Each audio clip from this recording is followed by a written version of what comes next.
Namaku Amar. Kali ini aku ingin berbagi pengalaman yang selama ini selalu menjadi mimpi burukku dan sulit kulupakan. Pengalaman yang membuat diriku sadar bahwa kita sebagai manusia tidak benar-benar sendirian hidup di alam semesta ini. Dan dari pengalamanku ini juga, aku tahu, baik secara sadar ataupun tidak, sebenarnya kita selalu hidup berdampingan dengan mereka.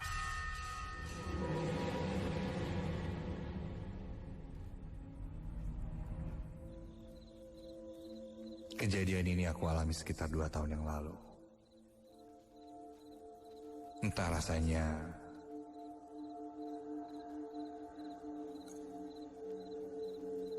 kenapa sulit untuk membagikan pengalamanku ini pada siapapun.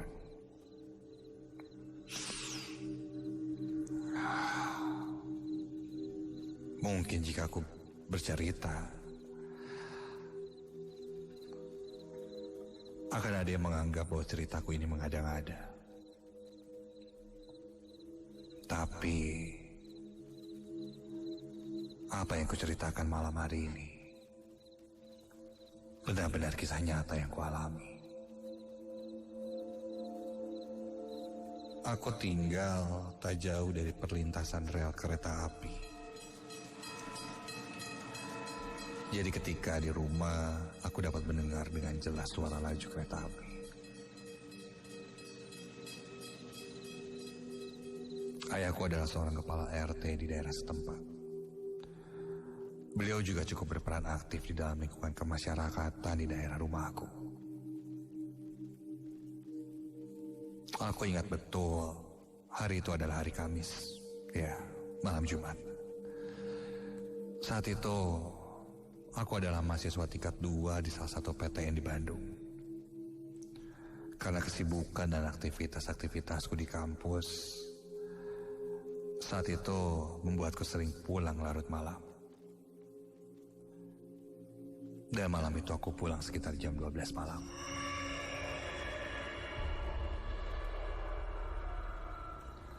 Ketika sampai di rumah,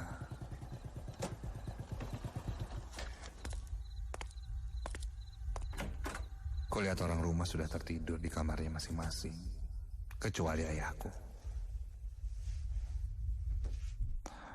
Ayahku pun kadang pulang larut malam karena kesibukannya sebagai ketua RT atau sekedar nongkrong dengan bapak-bapak lainnya sambil bermain kartu.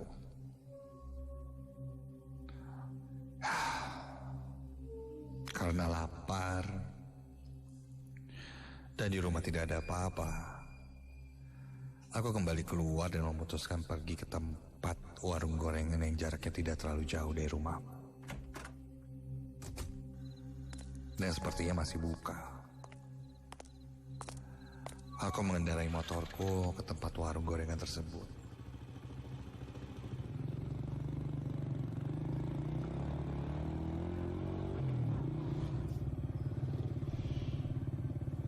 Sampai di warung tersebut,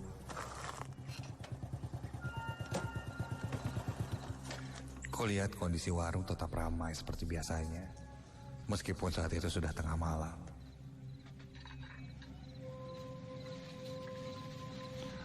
Dan ketika aku mengantri untuk memesan,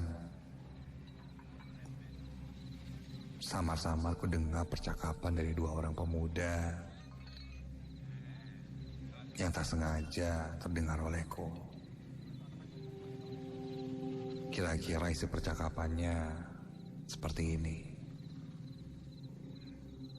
Mereka bercerita bahwa tadi sore ada seorang laki-laki yang tertabrak kereta.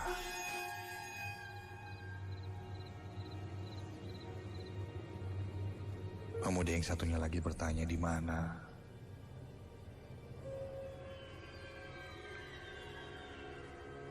Mereka lanjut ngobrol.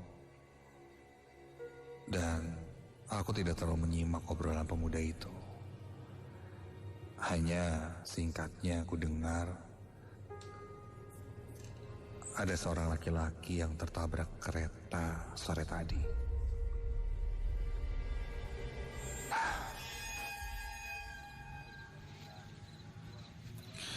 Setelah itu, aku selesaikan pesananku dan bergegas kembali menuju rumah.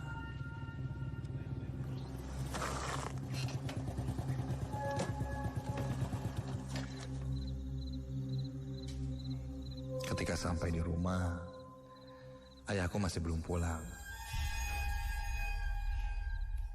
Ya, aku memutuskan untuk menunggu ayahku pulang dulu deh. Baru setelah itu aku tidur. Tidak ada hal aneh, meskipun aku tahu itu malam Jumat. Sampai terdengar suara ketukan pintu rumahku. Mungkin itu ayah. Ya, masuk aja. Pintunya nggak dikunci ya.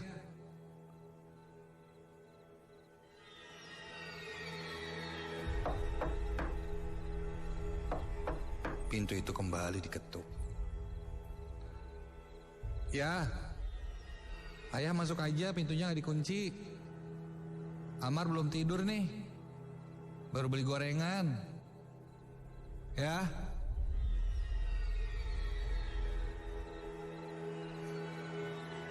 Kok nggak masuk sih? Tidak ada jawaban dari ayahku. Suara pintu rumahku masih diketuk.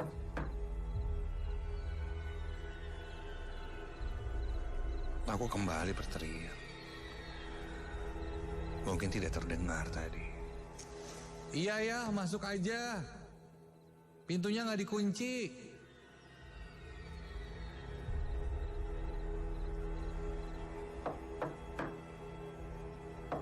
Tapi tidak ada jawaban lagi. Dan pintunya masih diketuk.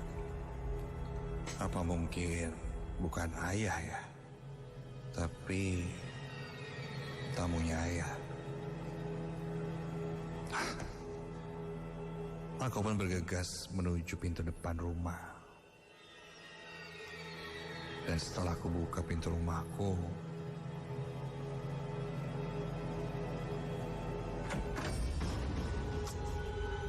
tidak ada siapa-siapa.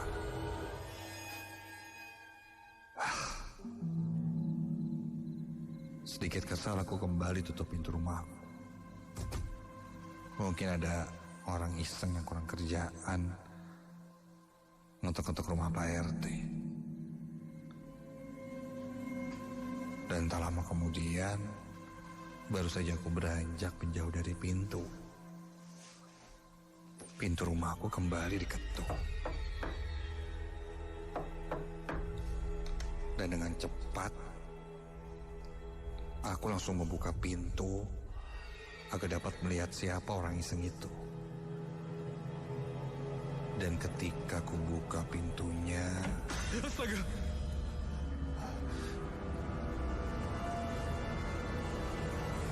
Jelas, tepat di depanku berdiri sesosok laki-laki dengan pakaian yang lusuh, robek, dan terlihat sekujur tubuhnya bersimbah darah. Dan sosok lelaki itu berdiri tanpa kepala.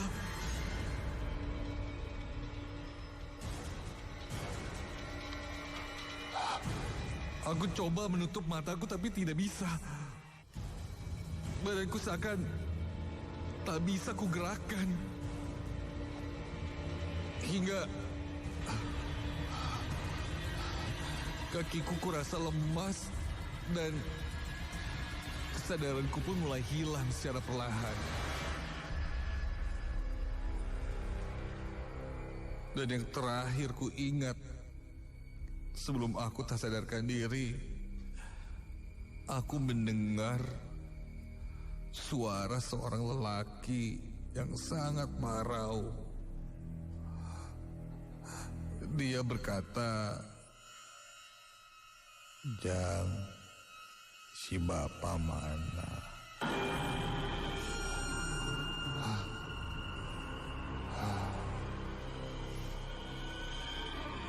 Entah berapa lama aku tak sadarkan diri, hingga akhirnya aku pun tersadar. Sudah terbaring di kasur dan sudah ada ayah dan ibuku. Wajahnya nampak keheranan. Mereka panik dan bertanya kenapa, apa yang terjadi. Kata ayah, dia melihatku tergeletak di depan pintu rumah tak sadarkan diri.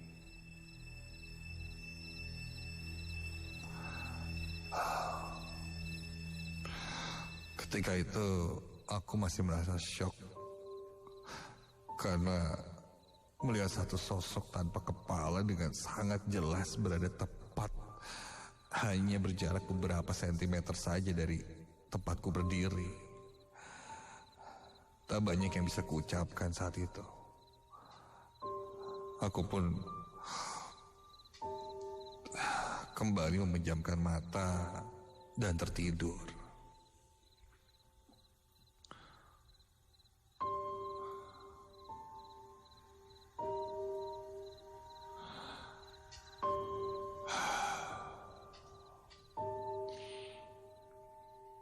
Keesokan harinya, aku pun mulai berbicara pada ayah tentang kejadian yang kualami. Ayahku nampak kaget. Wajahnya menjadi pucat. Dia seperti mengingat-ingat sesuatu.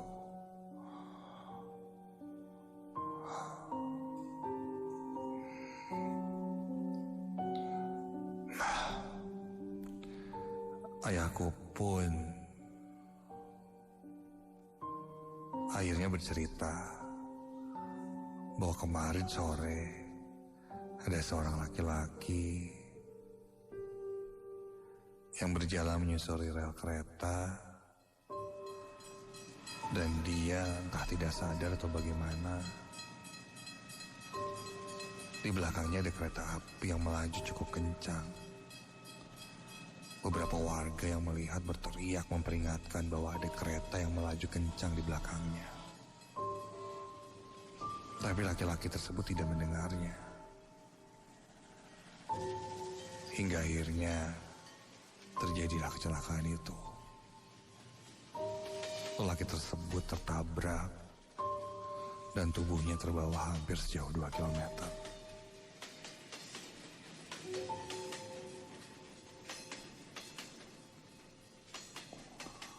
Ayahku yang saat itu sedang berada tidak jauh dari lokasi kejadian sempat membantu proses evakuasi korban.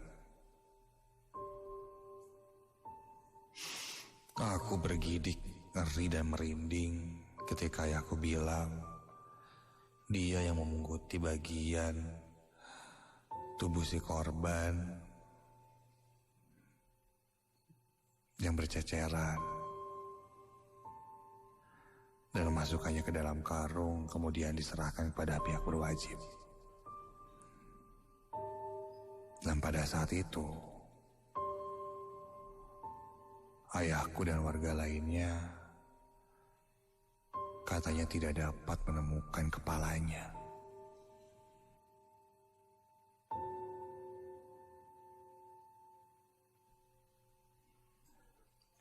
Jadi, yang mendatangiku semalam mencari ayahku, apakah sosok dari korban kecelakaan itu? Ayahku menambahkan,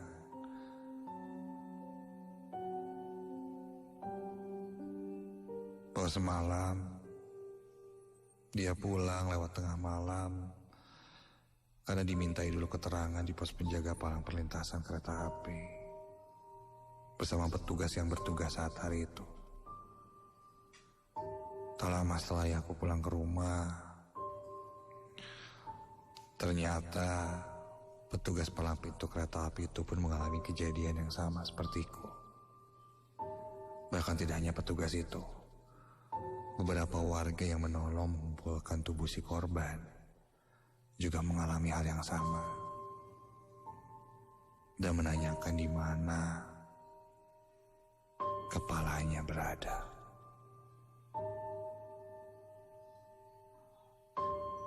Aku pun sempat jatuh sakit selama beberapa hari.